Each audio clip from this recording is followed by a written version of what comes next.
Alright. Basic hand fighting. So, in a nutshell, I want the inside position in a nutshell. We'll go over if we can't get it, or some people prefer outside position, but we'll go over everything here soon. So what I mean by inside hand position is maybe it's a wrist tie, where now my thumb is the inside position on his wrist. It could be a collar tie, where I'm grabbing his head, my elbow and hand are inside his shoulders. It could be bicep ties, so set your arms up. It could be bicep ties, where my forearms are the inside of his biceps. Or it could be some form of body lock or underhook. So under his arm, or it could be a body lock. So these are all like inside positions. So the advantage of having inside position is, if you've ever watched like sumo wrestling, you're trying to move somebody around. If Scott has the inside position on me, if I'm trying to move Scott around in a straight line, let's say, Scott has the major advantage here of being on the inside. His center of gravity is lower and he has the inside position, he's going to be able to move me around.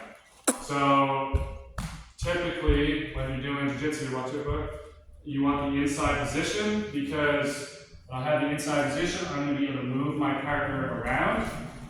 And I'm also going to have the closer limbs to the legs, right? If I was to raise Scott from here to his leg, I would win because my arm is on the inside. Also, for him to try and grab my legs, my arms are in his way, where his arms aren't in my way. Outside position would be like, so just grab the inside position on me, would be like elbow grips or over ties. No, keep it in. Over ties where I'm grabbing outside the arm, grabbing the head, or like Russian ties where I'm on the outside of the arm. These are all good positions. They're not as good at moving your partner around. However, you have an advantage now of angle. So, watch your foot. You have an advantage of angle. So here, when I'm on the outside of Scott's arm, as long as I have an angle with the outside position, I have the advantage here, right? So if I'm here, this is an advantage for me. I can grab the legs because I have the proper angle, or I can go behind Scott. When it's not an advantage is when I have outside position, like let's say I have an elbow tie, but Scott has inside position, and he has the angle on me. So anytime I have an inside position, very likely that person can have an outside position.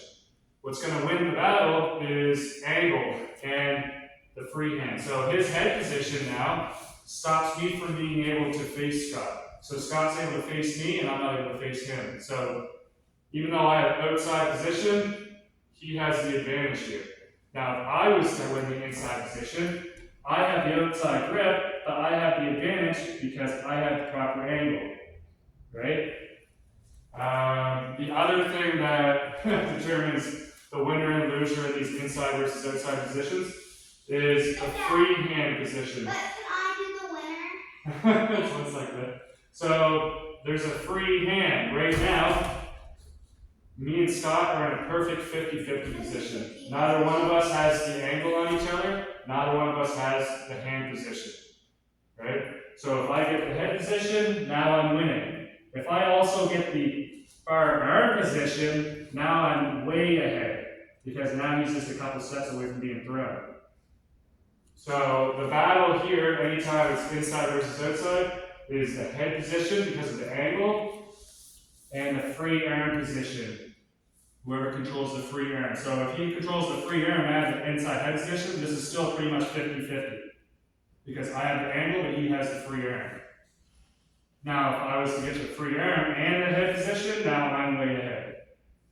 So that's kind of like how the hand fighting is going when you're doing Jiu-Jitsu. Is inside and outside, both of them are good. I would say typically inside position is a little bit more advantageous. Watch it, but you can make either work. One sec.